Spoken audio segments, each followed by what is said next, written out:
మదనపల్లిలో జరిగిన ఘోర సంఘటన.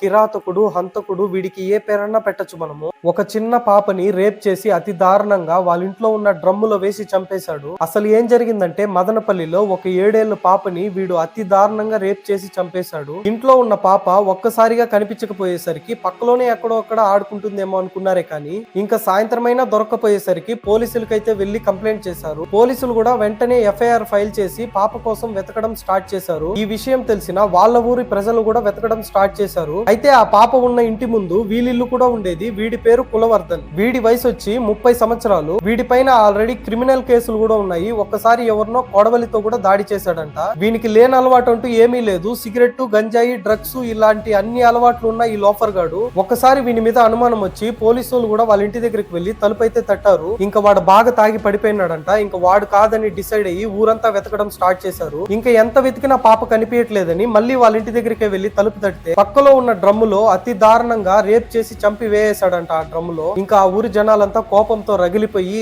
వాడిని మాకు వదిలేయండి సార్, మేమే చూసుకుంటామని పోలీసులకు అయితే చెప్పారు. పోలీసులు ఆ ఊర్లో ఉన్న వాళ్ళకి నచ్చ చెప్పి వీడిని తీసుకెళ్లిపోయారు. తీసుకెళ్లిన వెంటనే వీడు ఎలాగో తెలియదు గానీ పోలీసుల దగ్గర నుంచి పారిపోయాడు. నెక్స్ట్ డే ఆ ఊర్లో ఉన్న చెరువులో వీడు శవమై కనిపించాడు. వీడిని ఎవరు చంపారన్నది కూడా అందరికీ తెలుసు. ఇలాంటి వాడిని ఆ పాపని ఎక్కడైతే వాడు చంపాడో అక్కడే గాని వీణు కూడా చంపేస్తే ఇంకొకసారి ఇలా జరగకుండా ఉంటుంది. ఈ ఘోరమైన ఇన్సిడెంట్ గురించి మీరేమనుకుంటున్నారో కమెంట్ చేయండి. చనిపోయిన ఆ పాపకి నా తరపు నుంచి రెస్ట్ ఇన్ పీస్.